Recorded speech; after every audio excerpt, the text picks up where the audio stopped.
함께 신앙 고백하시겠습니다. 전능하사 천지를 만드신 하나님 아버지를 내가 믿사오며 그 외아들 우리 주 예수 그리스도를 믿사오니 이는 성령으로 잉태하사 동정녀 마리아에게 나시고 본디오 빌라도에게 고난을 받으사 십자가에 못 박혀 죽으시고 장사한 지 사흘 만에 죽은 자 가운데서 다시 살아나시며 하늘에 오르사 전능하신 하나님 우편에 앉아 계시다가 저리로서 산자와 죽은 자를 심판하러 오시리라. 성령을 믿사오며 거룩한 교회와 성도가 서로 교통하는 것과 죄를 사하여 주시는 것과 몸이 다시 사는 것과 영원히 사는 것을 믿사옵나이다. 아멘. 찬송가 325장입니다.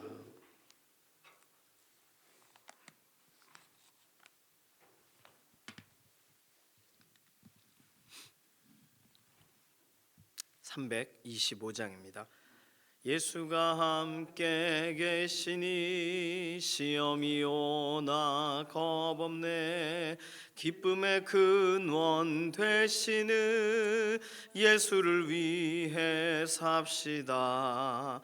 날마다 주를 섬기며 언제나 주를 기리고 그 사랑 안에 살면서 딴 길로 가지 맙시다. 이 세상 사는 동안에 주 이름 전파하면서 무한한 복락 주시는 예수를 위해 삽시다. 날마다 주를 섬기며 언제나 주를 기리고 그 사랑 안에 살면서 딴 길로 가지 맙시다.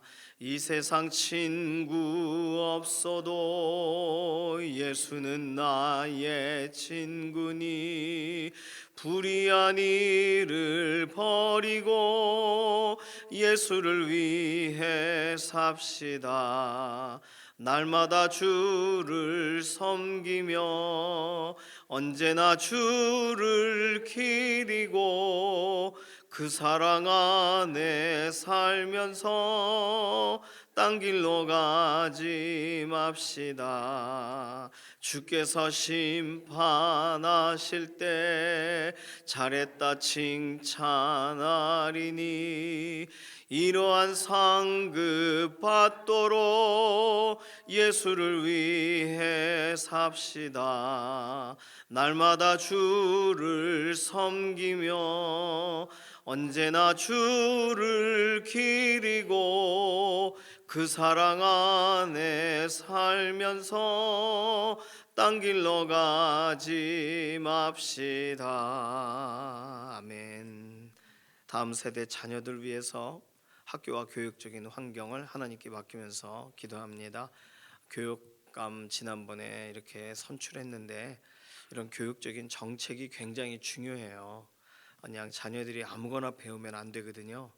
우리는 믿음의 사람들이 기도하고 또 이렇게 세워나간, 특히 우리나라 같은 경우는 우리나라의 시작 자체를, 대한민국의 시작을 이런 기독교적인 이념과 또 정치적인 이념이나 이런 부분에서부터 출발을 했기 때문에 우리는 시간이 지나가면서 계속 세속적인 것에 영향을 계속 받을 수밖에 없는 그런 구조가 좀 교육 이런 정책 안에 있습니다.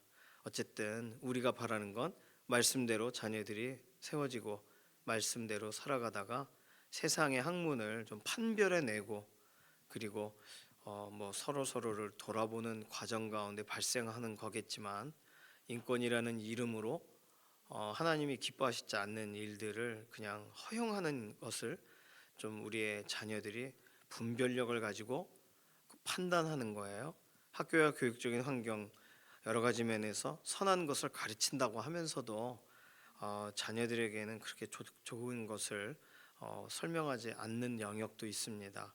자녀들이 오늘도 학교에서 좋은 것을 배우게 하시고 믿음의 선생님들을 통해서 자녀들의 그 중심이 더 바로 세워지게 그리고 다른 어떤 것보다 주일마다 우리 유치부, 유초등부, 중고등부, 청년부 기도의 현장 연합의 공동체에서 함께 결단한 대로 믿음으로 살아내는 우리 다음 세대 자녀들 되도록 위해서 기도해 주시기 바랍니다.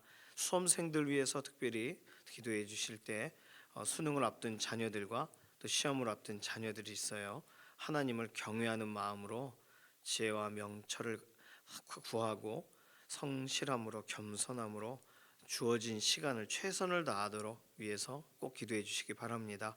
건강을 위해서 기도할 때는 김원필 집사님, 김기욱 집사님, 이혜신 권사님, 김숙자 권사님, 또 퇴원하셨지만 여전히 기도가 필요한 임지연 집사님, 지문길 권사님, 아직 병원에 계시는 임작은 권사님, 연약한 가운데 있는 교우분들 위해서 꼭 기도해 주시기를 바랍니다. 10월 27일 이번 주일에가 오후에 광화문에서 한국교회 연합 예배가 있어요.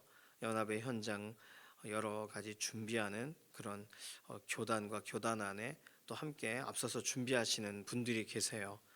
그분들 스태프분들 또 무대를 준비하고 또 전광판을 설치하고 뭐 간이 화장실을 설치하고 안내와 뭐 피켓 들고 이런 모든 이런 헌신의 현장에 준비하는 분들을 위해서 기도해 주시고 또 당일날 시골에서부터 멀리서 올라와서 함께 기도하고 내려가는 모든 또 지역마다 이렇게 함께 헌신하는 믿음의 공동체들의 모든 오고 가는 길들을 안전하게 해달라고 기도해 주시고 또 연합할 때 기도가 하나님께서 하게 하시는 대로 정말 특별한 기도의 현장이 되게 해달라고 10월 27일 광화문에서 하는 연합 예배 위해서 기도해 주시기를 바랍니다. 마지막으로 날씨와 환경이 이제 쌀쌀한 게 아니라 추워요. 그래서 감기도 감기고 조심하셔야 됩니다. 그래서 서로 건강을 하나님께 아뢰는 기도도 포함해서 기도해 주시기 바랍니다. 함께 잠시 이런 기도 제목을 가지고 통성으로 기도하겠습니다. 살아계신 하나님 감사합니다. 우리의 삶을 오늘도 기억하시고 지켜보시고 붙들어 주시는 하나님의 사랑과 은혜에 오늘 하루를 다시금 맡깁니다. 우리의 연약한 부분들은 회복시키시고 강건하게 하시고 하나님 은혜 바라보며 나아가도록 오늘도 붙드시고 인도하여 주시옵소서. 다음 세대들을 축복하며 기도합니다.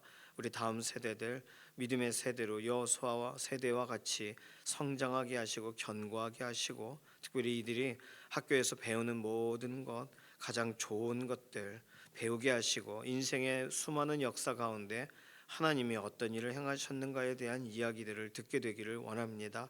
세상의 학문이 발전하다 보니까 인간 중심적이 되고 하나님에 대해서 이 과학적 지식이라는 이유로 하나님에 대한 이런 결론이 날 수밖에 없는 이야기들을 틀어서 가리키기도 하는데 하나님 모든 학교와 교육적인 환경이 하나님 정말 살아 역사하심에 대해 정말 거부할 수 없는 완전한 그런 이 세상 만물 모든 것이 그대로 증언하는 것을 하나님 가리는 그런 학문이 되지 않게 하시고 하나님께서 기뻐하시는 대로 서로를 축복하고 서로를 정말 하나님께 더 향해 나아가게 만드는 그 세상의 학문이 되기를 원합니다. 자녀들이 유치부와 유초등부, 중고등부, 청년부에서 주일에 구별하여 함께 기도하고 말씀 들었던 대로 한 주간 살아낼 수 있도록 하나님 붙들어 주시고 특별히 좋은 친구들 붙여주시고 믿음의 교사 선생님들을 붙여주시고 학교에서 배우는 모든 것 잘못된 엇나가는 그런 것들 배우지 않도록 오늘도 보호하시고 붙들어 주시옵소서. 연약한 우리의 육신을 새 힘을 더하여 주셔서 독수리 날개치며 올라가는 다른 박자라에도 곤비치 아니하는 하나님 오늘도 생기를 불어넣어 주시기 원합니다.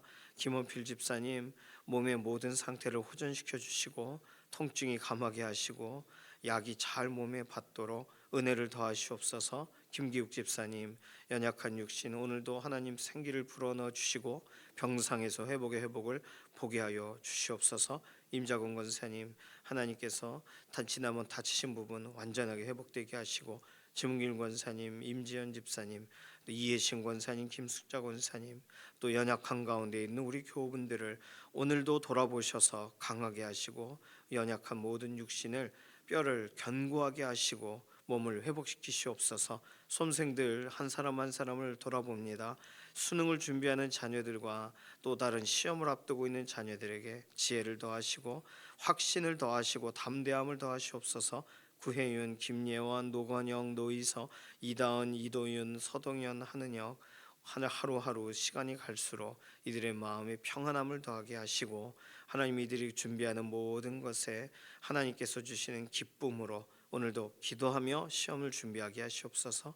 김재훈, 김준희, 강주원, 김규현, 김미경, 김세연, 김혜빈, 서수연, 임태훈 그리고 진여원 하나님 준비하는 모든 면접과 취업과 임용고시와 특별히 미국에서 입시를 준비하는 또 자녀들입니다. 이들의 길들을 열어주시고 이들이 오늘도 하나님을 위하여 정말 가장 좋은 열매를 맺히기 위하여 달려가는 모든 여정에 특별한 은혜를 더하시옵소서.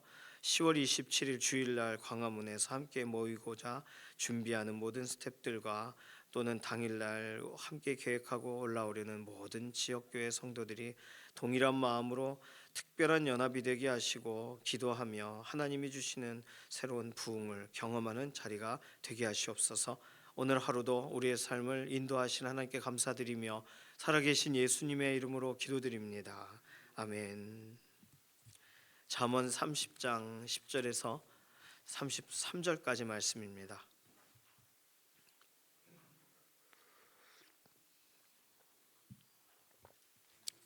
잠언 30장 10절에서 33절 말씀이에요. 우리 한 목소리로 읽겠습니다. 너는 종을 그의 상전에게 비방하지 말라. 그가 너를 저주하겠고 너는 죄책을 당할까 두려우니라. 아비를 저주하며 어미를 축복하지 아니하는 무리가 있느니라. 스스로 깨끗한 자로 여기면서도 자기의 더러운 것을 씻지 아니하는 무리가 있느니라. 눈이 심히 높으며 눈꺼풀이 높이 들린 무리가 있느니라. 앞니는 장검 같고 어금니는 군도 같아서 가난한 자를 땅에서 삼키며 궁핍한 자를 사람 중에서 삼키는 무리가 있느니라. 거머리에게는 두 딸이 있어 다오다오 하느니라. 족한 줄을 알지 못하여 족하다 하지 아니하는 것 선언이 있나니 곧 수월과 아이배지 못하는 태와 물로 채울 수 없는 땅과 족하다 하지 아니하는 불이니라. 아비를 조롱하며 어미 순종하기를 싫어하는 자의 눈은 골짜기에 까마귀에게 쪼이고 독수리 새끼에게 먹히리라. 내가 심히 기이 여기고도 깨닫지 못한 것 서너시 있나니 곧 공중에 날아다니는 독수리의 자치와 반석 위로 기어다니는 뱀의 자치와 바다로 지나다니는 배의 자치와 남자와 여자와 함께한 자치며 음녀의 자치도 그러하니라. 그가 먹고 그의 입을 씻음같이 말하기를 내가 악을 행하지 아니하였다 하느니라. 세상을 진동시키며 세상이 견딜 수 없게 하는 것 서너시 있나니 곧 종이 임금된 것과 미련한 자가 음식으로 배부른 것과 미움받는 여자가 시집간 것과 여종이 주모를 이은 것이니라.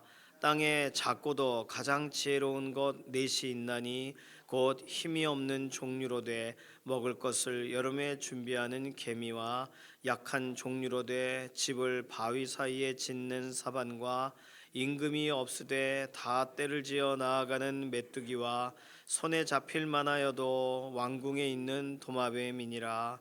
잘 걸으며 위풍 있게 다니는 것 서너시 있나니 곧 짐승 중에 가장 강하여 아무 짐승 앞에서도 물러가지 아니하는 사자와 사냥개와 수염소와 미 당할 수 없는 왕이니라.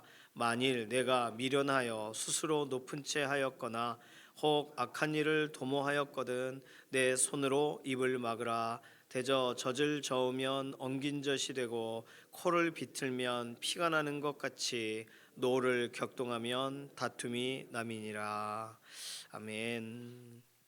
오늘 잠언 어제 읽었던 1절에서 9절까지는 정말 아굴이 권면하는 권면으로 보였어요. 근데 오늘 10절에서 33절까지도 아굴이 쓴 잠언인데 오늘은 정말 이렇게 굉장히 좀 이렇게 추상적인 이야기 같은 내용이 들어가 있습니다. 오늘 그 본문은 잘 보시면 모모가 서너 가지고 모모가 네 가지고 이런 식으로 뭐 세 가지 네 가지 이런 식으로 숫자로 그 뭘 설명해요. 보통 이렇게 뭐가 세 가지입니다. 이렇게 하려면 기억하기 좋게 하기 위하여 세 가지, 네 가지, 열 가지 이렇게 하거든요. 십계명도 사실 기억하기가 좋죠. 오계명이라고 해도 기억하기가 좋습니다.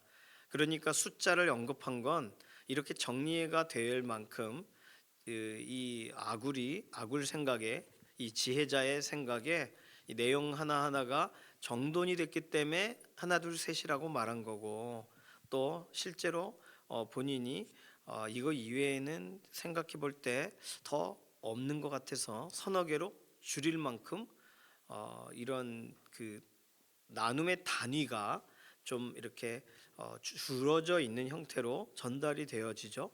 오늘 이렇게 따져보니까 7가지 정도를 지금 아굴이라는 사람이 말하고 있어요. 10절은 서론에 해당이 됩니다. 너는 종을 그의 상전에게 비방하지 말라. 그러니까 이 내용을 보면 어, 종이 상전에게 이렇게 오히려 말을 한다. 뭐 여기서의 표현은 그가 너를 저주하겠고 이거 하나님께 기도한다는 얘기예요. 너는 죄책을 당할까 두려우니라. 그러니까 종을 비난하지 마라. 종을 비방하지 마라. 그렇다면 그 종은 너를 저주할 거다. 그러니까 여기 보면은 이거 그냥 어, 뭐라고 봐야 될까 싶은데 학자들은 권한을 남용하지 마라 이렇게 이걸 해석을 하더라고요.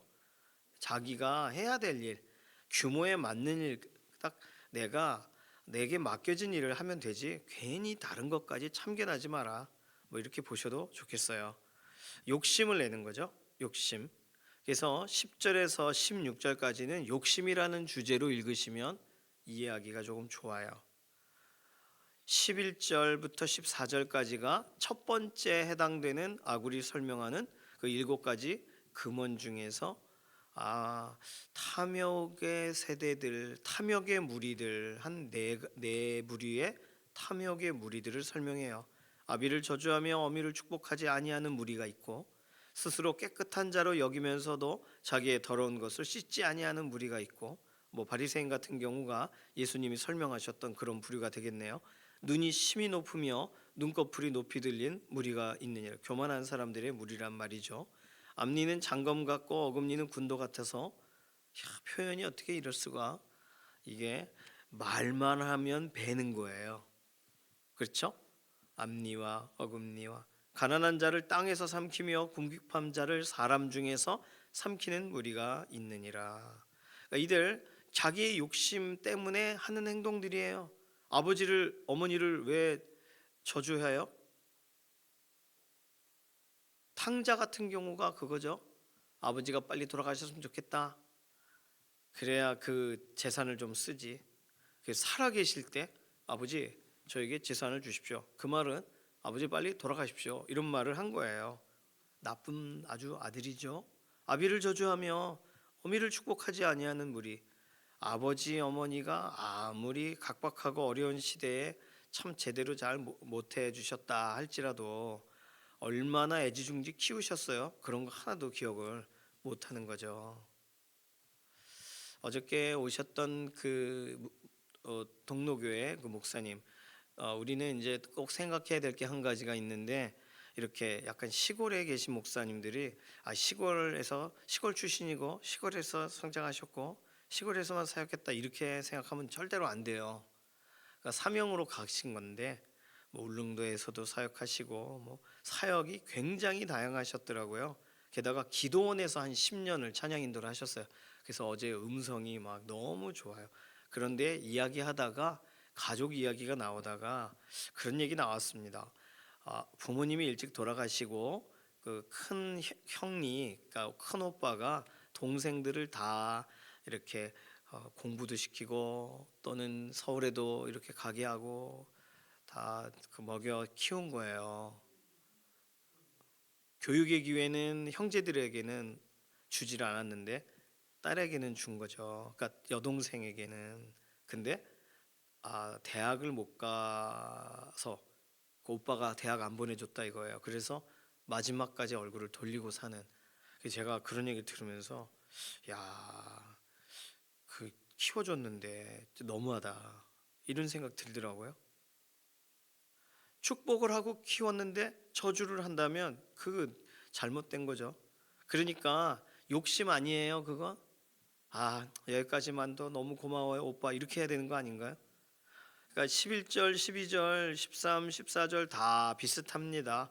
딱 자기의 관련된 자기에게 허락된 것까지만이 아니라 더 얻으려고 하다 보니 이런 행동들을 하는 거예요. 욕심을 가진 무리들은 이런 네 가지 부류의 무리들이 있다. 그건 내용이죠. 15절을 보면 더 기가 막힙니다. 거머리에게는 두 딸이 있는데 다오 다오 하느니라. 계속 달라고 한다는 거예요. 다오 다오가 어떤 특별한 단어가 아니고요. 어서 다오, 어서 주시오 이런 뜻이에요. 다오 다오. 족한 줄을 알지 못하여 정말 다고 다오. 그러니까 두 번째 아굴이 한 두 번째 7가지 중에 두 번째 내용은 만족할 줄을 모르는 거머리. 거머리는 뭘 해요? 피를 빨아 먹죠. 거머리가 피를 빨면 쬐끄만한 게 자기 몸통에 뭐 10배 이상을 빤다 그러는데 거머리 자체가 피를 빨게 내버려 두고 있는 것만도 은혜 아닌가요? 그거는 잘라내야 되는데 근데 다오다오 계속 더 참 악합니다 정말. 자 15절은요 15절의 그 절반은 15절 16절에 또 서론에 해당돼요. 그러니까 설명하는 뒤에 나올 것을 이제 어떤 약간 에피타이저 같은 거예요. 먼저 맛을 보고 뒤에 것을 맛을 봐라. 거머리의 두 딸만큼 족한 줄을 알지 못하는 서넛이 더 남았어요. 그게 16절 수올은 뭐예요? 수올은 뭐 아주 끝도 없는 아주 구덩이 같은 겁니다. 지옥을 설명할 때도 말하고요. 수올과 끝이 없는 거죠. 그냥 아이를 베지 못하는 태와 물로 채울 수 없는 땅과 족하다 하지 아니하는 불이니라. 아이 베지 못하는 태와라는 말은 뭐 임신을 하지 못한 사람들에 대해 어떤 저주를 하는 그런 내용이 아니고 참 언제까지 계속 기다리고 끝없다라는 표현으로 썼는데 뭐 굳이 아이를 베지 못하는 태라는 말을 써야 됐을까 싶습니다만 물로 채울 수 없는 땅과 족하다 하지 아니하는 불이니라. 불은 뭐 나무를 주는 대로 태우잖아요. 만족함이 없잖아요. 불은 만족할 줄 모르는 네 가지를 말하고 있어요. 자, 욕심, 뭐 탐욕이라고까지 뭐 봐야 될지 모르겠지만 욕심을 가지니까 권한을 남용해요. 욕심을 가지니까 부모를 저주해요. 사람들을 막 삼켜요. 만족할 줄 모르니까 다오다오해요. 족하지 못한 불인이라 끝없이 태워요. 이 집만 태우는 게 아니라 옆집까지 태우고 다 태워버려요. 초가삼간을. 만족할 줄 모르는 욕심에 대한 그런 설명을 하고 있는 거예요. 자, 이게 앞부분 이 10절에서 16절까지 그러니까 1번, 2번, 3번 정도에 해당되는 7가지의 격언 중에 3가지가 앞부분에 해당이 됩니다. 자, 뒤에 있는 17절에서 33절까지의 내용은요. 질서와 연관된 거예요. 17절은 서론입니다. 17절 아비를 조롱하며 어미 순종하기를 싫어하는 자의 눈은 골짜기의 까마귀에게 쪼이고 독수리 새끼에게 먹히리라. 이 결말이 좋지 않다는 뜻이잖아요. 정말 하나님이 기뻐하시는 대로가 아닌 질서에 반대되게 행동할 때 어떤 일이 일어나는가를 설명하는 거예요. 골짜기의 까마귀에게 쪼이고 독수리 새끼에게 먹히리라. 이건 정말 더 심한 표현이 많지만 요 정도로 참고 있는 겁니다. 지금 잠언은 이 신명기나 이렇게 레위기나 이런 율법적인 기준 안에서는 아주 그냥 돌로 쳐 죽여야 되는 거죠.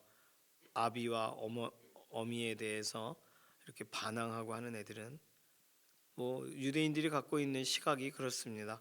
자, 18절에서 20절까지는요. 이 네 번째의 격언으로서 질서 밖에 있는 기이한 것들, 어떤 뭔가가 일어나는데 질서가 없는 것 같아 보이는데 질서 있는 것 같아 보이고 잘 모르겠다 이런 거예요. 심히 기이하게 여기고도 깨닫지 못하는 서너 가지가 있는데 19절 곧 공중에 날아다니는 독수리의 자취와 반석 위로 기어다니는 뱀의 자취와 바다로 지나간 다니는 배의 자취와 남자가 여자와 함께한 자취며 음녀의 자취도 비슷하다 이렇게 말합니다.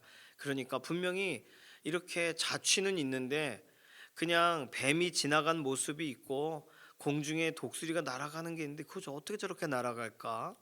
저게 이렇게 똑바로 가는 것도 아니고 이렇게 가는데 저게 뭘까? 궁금하다는 거예요. 저게 뭔지. 기이한 질서 바깥에 일어나는 일들 이런 걸 말해요. 자, 21절에서 23절까지는 질서를 위반하고 있는 걸 설명합니다. 세상을 진동시키며 세상이 견딜 수 없게 하는 것 서너 가지가 있는데 그것은 22절 곧 종이 임금이 된 것과 미련한 자가 음식으로 배부른 것과 미움받는 여자가 시집간 것과 여종이 주모를 이은 것이니라. 여기도 우리가 이해할 수 없는 한 가지, 미움받던 여자가 시집을 잘 가야죠. 근데 여기는 그러니까 우리 성경에선 미움받던 여자가 시집을 갔다라고 할 때 잘 됐네, 아유 그 콩쥐가 좋은데 시집 갔구나 이렇게 보겠지만 여기서의 미움받는 여자라는 표현이 유대인들이 볼 때는 말씀의 기준과는 상관없이 사는 여인으로 봐야 맞는 거예요. 그런 경우 시집을 갔을 때 그 가정을 세워 나갈까 의문이 드는 거죠. 여종이 주모를 이었다, 종이 임금이 됐다. 이거 뭔가 질서와는 좀 다른 것 같다라고 느껴진다는 거예요. 자, 그 다음에 24절에서 28절은 작지만 질서를 지키고 있는 애들이 있어요. 땅에 작고도 가장 지혜로운 것 넷이 있나니 곧 힘이 없는 종류로 돼 먹을 것을 여름에 준비하는 개미와 약한 종류로 돼 집을 바위 사이에 짓는 사반과 임금이 없으되 다 때를 지어 나가는 메뚜기와 손에 잡힐 만하여도 왕궁에 있는 도마뱀이니라. 왕궁에 있는 도마뱀이 우리는 좀 이해하기 어려운데 그런 동남아시아 가면 밤에 꼬깍깍깍깍깍깍 이렇게 우는 애들이 있거든요. 도마뱀이에요. 꽥꽥꽥꽥거려요. 그런데 그 처마에 있고 이렇게 쪽쪽 붙어 있습니다. 그거 별거 아닌 것 같아 보이는데 왕궁에 산다 이거예요. 그러면서 신기해 보이는 거죠. 작은데 때를 지어 잘 움직여요. 질서 있게 살고 있는 애들을 말해요. 29절에서 31절은 질서가 있는, 그러니까 질서의 태도를 가지고 있는 것, 잘 걸으며 위풍 있게 다니는 것 서너시 있나니 짐승 중에 가장 강하여 아무 짐승 앞에서도 물러가지 않는 사자 생각만 해도 아주 딱 자리 잡혀 있죠. 사냥개 멋있죠. 수염소 및 당할 수 없는 왕이니라.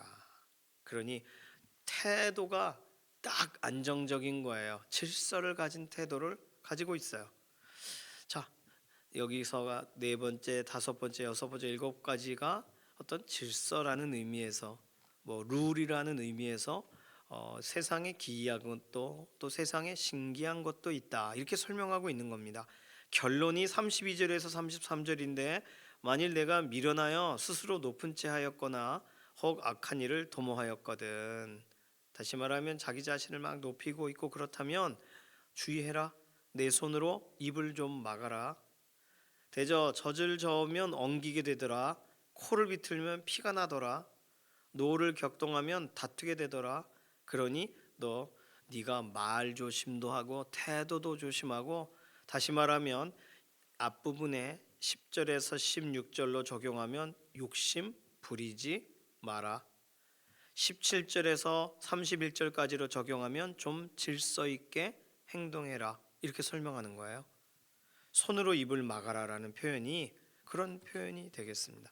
자, 오늘 보면서 욕심, 질서 이런 키워드를 가지고 오늘 잠언의 내용을 보니까 또 그렇게 보니 그런 것도 같아요. 학자들에 따라 뭐 생각은 다르지만 읽어봤던 책 중에 제일 이 부분을 좀 연결지어 설명하기 참 좋았던 것 같습니다. 자, 질서는 하나님이 세우시죠. 창조의 질서를 온전케 세워나가시죠. 첫째 날, 둘째 날 이 배경을 만드시고 그 안에 담을 내용을 만드시고 그것을 운영할 사람을 지으시고 그러시죠. 질서는 하나님께로부터 출발해요. 세상이 자연스럽게 질서 있지가 않아요. 그런데 이러한 질서에 대항하는 새로운 질서를 누가 만드냐 하면 사람이 만들어요. 사람들이 어떤 질서를 만드냐 하면 욕심이라는 질서를 가지고 나름 하나님이 만드신 질서에 새 질서를 덧입힌단 말이에요. 잘 보시면 그래요. 뭔가 밥을 먹을 때도 질서 있게 먹는다 그러면 딱 이렇게 맞춰서 먹는데 하나 더 주세요. 그게 욕심에서 출발하는 거예요. 그러나 우리가 어떤 영상을 보면 그 영상 보면서 어머, 사람은 그런데 동물들은 안 그렇구나. 오늘 이 아굴이 발견한 것처럼 야, 세상에 쬐끄만데 되게 지혜롭네, 질서 있네 이렇게 발견하듯이 어떤 강아지에게 먹을 걸 주니까 안 먹더래잖아요. 왜 안 먹지? 그러니까 하나 더 주니까 입에 물고 막 가요. 갔더니 다친 친구에게 그 먹을 걸 주더라는 거예요. 참 지혜 있죠. 그리고 얼마나 애틋해요. 사람은 잘 안 그래요. 물론 모든 사람이 뭐 악하고 만족이 없고 그런 건 아닙니다. 양심이란 걸 하나님이 사용하시죠. 양심의 소리를 듣게 하셔서 못 견디게 하세요. 그래, 두 벌 옷이 있으면 한 벌을 나누게 하세요. 그게 하나님의 질서에 반응하는 거예요. 그러나 내가 정한 대로 내 룰대로 내 뜻대로 사는 사람은 하나님이 아무리 양심에 도전하셔도 귀를 막아요. 성경에 귀를 막고 듣지 않느니라 이런 표현들이 여럿 나옵니다. 그러니까 아굴은 말하는 거예요. 만약에 하나님의 질서가 내게 익숙하지 않으면 하나님의 질서를 지금 온전히 따르지 못할 것 같으면 입을 다물라는 거예요. 욥기 40장 4절에 욥이 결국에는 궁금도 하고 답답도 하고 하나님 나하고 답변도 해봐요 막 얘기하다가 결국은 하나님 앞에 입을 다물어요. 그건 하나님이 답을 내시는 현장에 욥이 할 수 있는 가장 질서 있는 행동이에요. 만약에 거기서도 그런데 자꾸 이렇게 얘기하면 욥은요, 그가 잘못한 것이 없는데도 하나님이 허용하셨던 여러 가지 환경에 대한 하나님 방식대로의 결말을 맞이하지 못할지도 몰라요. 그러나 하나님 앞에 제가 나 자신을 탓하고 한하고 죄를 뒤집었습니다. 그러니까 욥을 통해서 친구들을 변화시키는 자리까지 하나님이 쓰세요. 침묵, 입을 다문다는 거, 다른 말로 그걸 거꾸로 말하면 뭐냐면 듣는다는 거예요. 자, 오늘 네가 미련하여 스스로 높은 채 하였거나 혹은 악한 일을 혹시 도모했거든 지금 이 글을 읽다가 찔려. 그럼 너 이제 손으로 입을 막아. 그리고 내가 말하는 걸 다시 들어. 이런 게 오늘 아굴의 잠언의 내용이에요.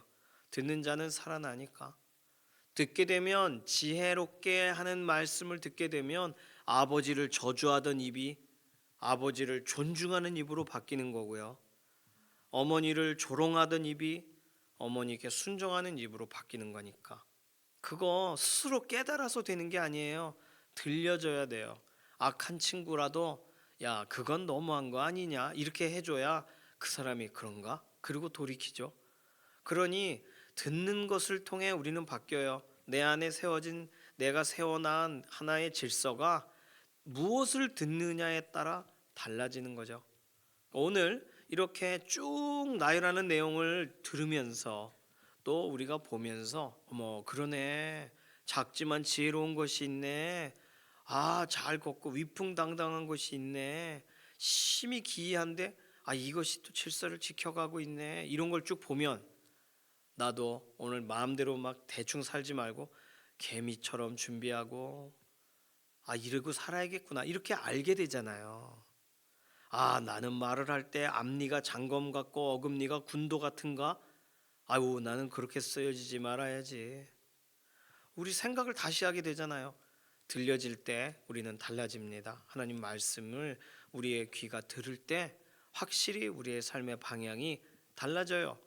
오늘 욕심에 대해서, 질서에 대해서 오늘 본문을 두 가지로 해서 좀 살펴보자고 말씀을 드렸는데, 오늘 하루 하나님이 정하신 질서를 따라가시는 믿음의 동역자 되시길 소망합니다.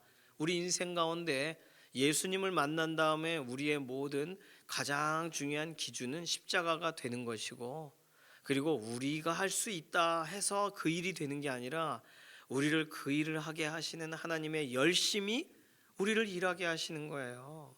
그리고 우리 혼자서가 아니라 하나님이 붙여주시고 돕게 하시고 연합하게 하시는 그런 하나님께서 인도하시는, 이끄시는 그런 믿음의 동역자들의 연합 안에 하나님이 이 일들을 새롭게 하시는 거예요. 하나님의 질서는 딱 이렇게 규율을 정하셔서 이대로 해라, 그게 하나님의 질서가 아니라 오늘도 수면 위에 운행하시는 분이세요.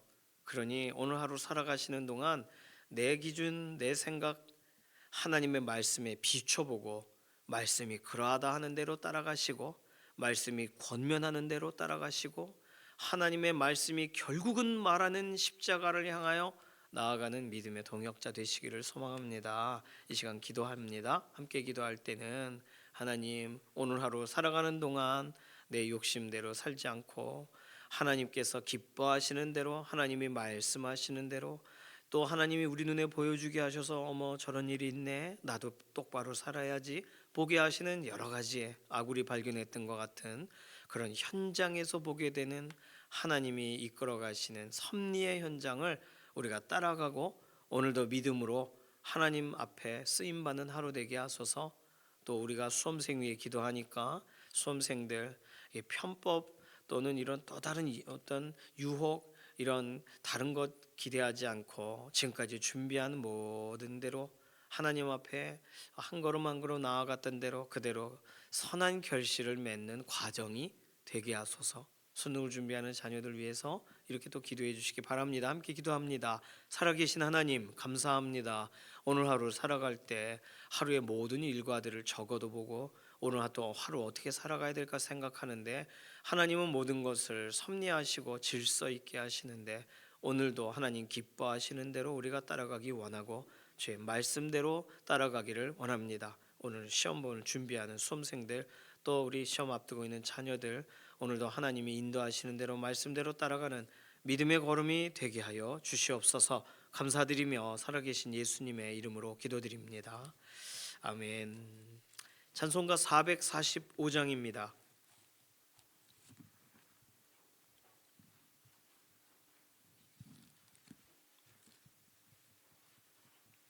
445장 1절만 부르겠습니다. 대산을 넘어 험곡에 가도 빛 가운데로 걸어가면 주께서 항상 지키시기로 약속한 말씀 변치 않네. 하늘의 영광 하늘의 영광 나의 맘속에 차고도 넘쳐 할렐루야를 힘차게 불러 영원히 주를 찬양하리. 아멘. 주님께서 가르쳐 주신 기도합니다. 하늘에 계신 우리 아버지여, 이름이 거룩히 여김을 받으시오며 나라의 임하옵시며 뜻이 하늘에서 이루어진 것 같이 땅에서도 이루어지이다. 오늘날 우리에게 일용할 양식을 주옵시고 우리가 우리에게 죄 지은 자를 사하여 준 것 같이 우리 죄를 사하여 주옵시고 우리를 시험에 들게 하지 마옵시며 다만 악에서 구하옵소서. 나라와 권세와 영광이 아버지께 영원히 있사옵나이다. 아멘.